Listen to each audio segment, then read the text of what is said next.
On my recent trip to Florence, I had the chance to step inside the world of Stefano Bemer, one of Italy's most iconic names in bespoke footwear. For those who don't know, Stefano Bemer is more than just a shoemaker. Since 1983, the brand has represented the pinnacle of Italian craftsmanship, creating handmade shoes that balance English tradition with Italian flair.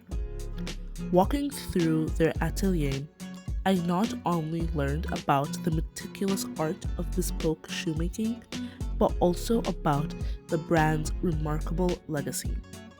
One of the most fascinating stories I discovered was about a pair of Stefano Bemer shoes made from Russian reindeer leather salvaged from a shipwreck that sank in 1786. When they were available, those shoes sold for $11,000 to $50,000. In this video, you'll hear directly from the Stefano Bemer team about what makes their process so special, from the history to the artistry, and why bespoke fashion is truly timeless. Now, in business, as you know, you want to expand. There's an issue. You always want to you need to make more money. You need to grow. So in this small town, he had pretty much reached pretty quickly, like he couldn't get any more clients, basically. So he decided to move to Florence in 1987 and moved to the San Frediano district. I don't know if you guys are familiar. It's over the Ponte Vecchio, just a little bit further down. And he opened up his own shop there where he stayed until he passed away in 2012. And he was only 46 years old when he passed away, actually. Quickly after coming to Florence, he realized that he wanted to start making shoes as well, right? Because that's the natural step after repairing shoes. However, fixing shoes and making one, it's completely different. So he had to learn how to do that. And luckily enough, he met a guy from Florence whose name was Primo. And he was a very old Italian man who was on his way out and sort of saw this as like a legacy thing to just help him out as his last project. Because he saw that Stefano was very passionate about what he wanted to do. So he said, okay, I'll do it for him. So he stayed with him for a couple of years. And then in the early 90s, Stefano launched his own bespoke service, basically. Now, do you guys know what bespoke is? What it means? Could you guess bespoke? You guys never heard the word? Okay. Well, bespoke was something that started with tailoring.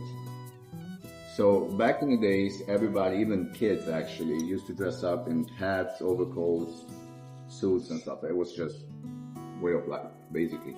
And everybody went to a tailor to get themselves measured. They could choose the fabrics, the cut, the details, and then they could get a bespoke suit or a bespoke jacket or a bespoke pair of trousers.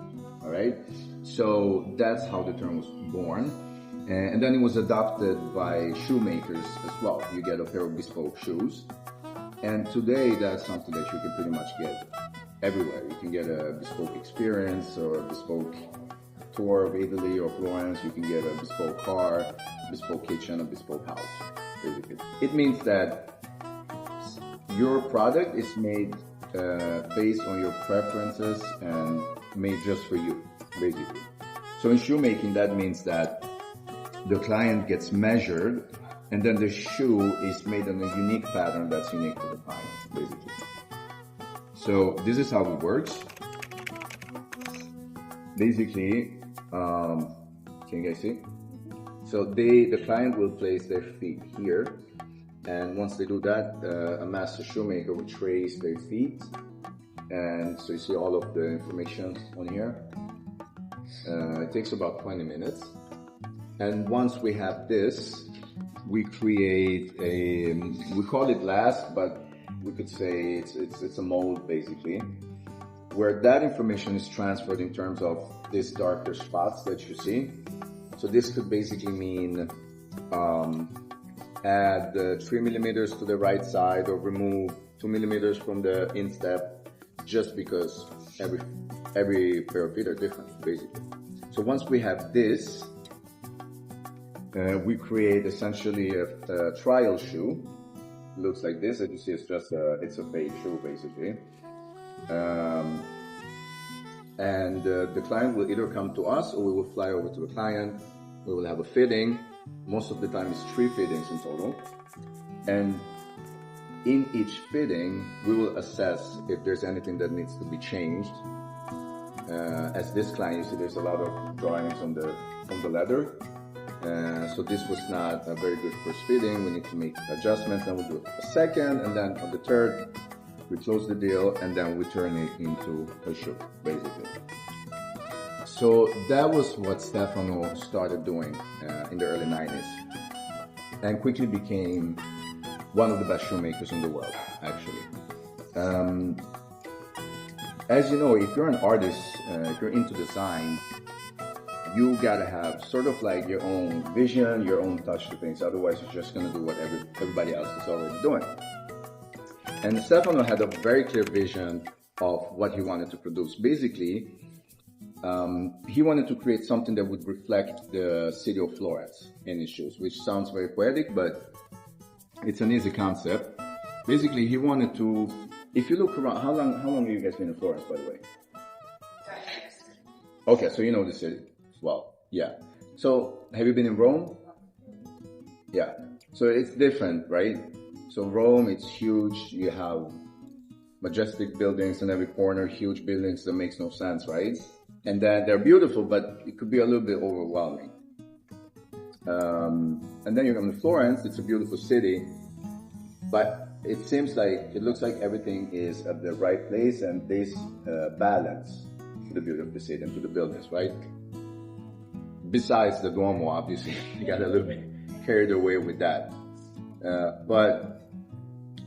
Basically, he wanted to reflect that essence into his shoes and create something that it's based on classic rules, but never boring or never arrogant. That's it. That was his idea, and I think he has managed to do so.